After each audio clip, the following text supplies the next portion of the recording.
Hello everyone, welcome back to my channel সুলতাস beauty ওয়ার্ল্ডে তোমাদের স্বাগতম। তো বন্ধুরা, আজকে আমি যে ভ্রুটা প্লাক করব তোমরা দেখতেই পাচ্ছ আইব্রোসটা। তো আইব্রোসটা গ্রোথ খুব, তো নেক্সট টাইম আইব্রোটা হচ্ছে। তো তোমরা দেখো, ফার্স্টে আমি ডান দিকের আইব্রোসটা কমপ্লিট করব। তো এইভাবে তোমরা আমি যেভাবে করছি তো এইভাবেই তোমরা আইব্রোস করো। তো দেখবে তোমরা সহজেই ভ্রু প্লাক করা শিখে যাবে। তো ফার্স্টে দেখো আমি একটা লাইন ক্রিয়েট করে নিচ্ছি। তো এটাই কিন্তু আমার গাইডলাইন। তো ফার্স্টে আমরা প্রথম দিক থেকে একদম হালকা, মানে একদম যে ছোটো ছোটো নিচেরগুলো থাকে, নিচে যে ছোটো ছোটো হেয়ার গ্রোথগুলো থাকে লোম, তো সেগুলোকে আমরা ক্লিন করব। তো সেগুলো ক্লিন করেই কিন্তু আমরা একটা গাইডলাইন করে নেব।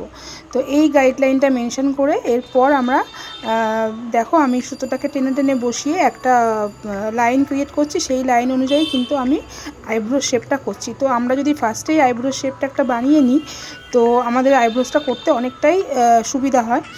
তো সেইভাবে তোমরা কিন্তু এভাবে একটা গাইডলাইন করে নেবে। আর অবশ্যই কিন্তু আইব্রোসের লেন্থটা তোমরা রাখার চেষ্টা করবে। লেন্থটার দিকে তোমরা একটু নজর রাখবে। লেন্থ যদি ছোট হয়ে যায় কিন্তু আইব্রোস দেখতে খারাপ লাগে।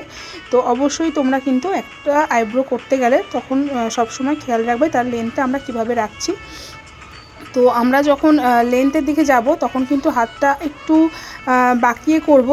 তাহলে যদি আমরা নিচের দিকে বাঁকিয়ে করি তাহলে কিন্তু লেন্থটা থেকে যাবে। আর যদি তোমরা যদি স্ট্রেটভাবে সুতোটা বসিয়ে টানতে থাকো তাহলে কিন্তু লেন্থটা ছোট হয়ে যায়। তো তোমরা দেখতেই পাচ্ছ আমি কিভাবে আইব্রোসের লেন্থটা ছোট ছিল, তো সেখান থেকে আমি লেন্থ রেখে কিন্তু লেন্থটা লোমগুলোকে রেখে আমরা লেন্থটাকে বাড়ালাম। তো এইভাবে যদি তো করো কিন্তু লেন্থ ছোট হবে না, দেখতে সুন্দর লাগবে। তো দেখো আমি একটু ওর আইব্রোসটা যেহেতু আর্চ না, একটু রাউন্ড শেপ আছে, কিন্তু আমি একটু আর্চ করার চেষ্টা করলাম। তো এভাবেই তোমরা করবে, ঠিক আছে। তো এরপর দেখো আমি বাঁ দিকের আইব্রোটা শেপ করছি। তো তোমরা যদি ডান দিকের আইব্রোটা দেখো আমি সামনের দিক থেকে করলাম, শেপ দিলাম। আর বাঁ দিকের আইব্রোটা দেখো আমি পিছন দিক দিয়ে শেপ দিচ্ছি।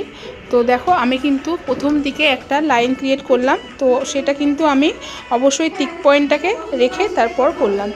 তো এরপর দেখো আমি আইব্রোটাকে একটা লাইন করে শেপ বানিয়ে তারপর কিন্তু আইব্রোটা করলাম। তো এরপর দেখো শেপটা করার পর কিন্তু আমি এক্সট্রা হেয়ার যেগুলো আছে তো সেই হেয়ারগুলোকে রিমুভ করে দিচ্ছি। তো তোমরা যখন পিছন দিক থেকে আইব্রোসটা করবে তো অবশ্যই কিন্তু অল্প অল্প করে নিয়ে তারপর কিন্তু তোমরা একটা শেপ বানাবে। তোমরা প্রথমেই সুতো বসিয়ে শেপ বানাতে যাবে না, হালকা করে একটা নিচ থেকে হালকা লোম নিয়ে তোমরা কিন্তু শেপ বানাবে। তো আমার চ্যানেলে এরকম আইব্রোসের ভিডিও অনেক দেওয়া আছে, তো তোমরা সেগুলো কিন্তু দেখতে পারো। আর সুতো কিভাবে ধরবে, বিগিনার্স যারা আছো তোমরা সুতো কিভাবে ধরবে আর শেপ কিভাবে করবে, তো আমার চ্যানেলে কিন্তু ভিডিও দেওয়া আছে, তোমরা কিন্তু দেখে আসতে পারো। আর তোমাদের যাদের অসুবিধা হয় তোমরা আমাকে কমেন্ট করো, তো আমি বলে দেবো যে কীভাবে তোমরা লেন্থ রাখবে আর আইব্রোসের সুতো কীভাবে ধরবে, তো সবই তোমাদেরকে আমি বলে দেবো। আর আমার ভিডিওগুলোতে দেওয়া আছে, তোমরা দেখে নাও।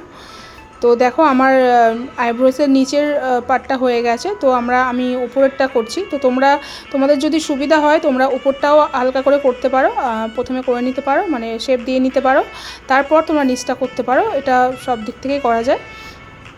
তো দেখো আমরা কিন্তু মোটা বা সরু সবটাই কিন্তু আমরা উপরের দিক থেকে, উপরে যখন আমরা শেপ বানাবো তখন কিন্তু আমরা মোটা সরু জিনিসটা বুঝতে পারবো। তো দেখো আমি লেন্থটা রেখেই কিন্তু আইব্রোসটা শেপ দিচ্ছি। তো তোমরা এইভাবে লেন্থ কিন্তু বাড়াতে পারো। আর লেন্থ যদি আমাদের চোখের কর্নার পর্যন্ত থাকে তো দেখতে খুবই সুন্দর লাগে। তো দেখতেই পাচ্ছ আমার আইব্রোসটা কমপ্লিট হয়ে গেছে। তোমরা এইভাবে যদি আইব্রো করো তো খুব সুন্দরভাবে একটা আইব্রো ক্রিয়েট করতে পারবে। তো ভিডিওটা ভালো লাগলে অবশ্যই লাইক কমেন্ট শেয়ার করে। আর যাদের যদি কোনো প্রবলেম থাকে তো অবশ্যই আমাকে কমেন্ট বক্সে জানিও।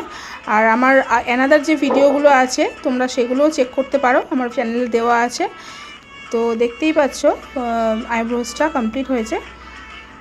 তো অবশ্যই কিন্তু যারা আমার নতুন ভিউয়ার্স আছো তো অবশ্যই আমার চ্যানেলটাকে সাবস্ক্রাইব করে রেখো নতুন নতুন ভিডিও পেতে। আর আমার ভিডিও যদি তোমাদের ভালো লাগে তো অবশ্যই একটা লাইক করে দিও। তো আজকের মতো টাটা, থ্যাংক ইউ ফর ওয়াচিং।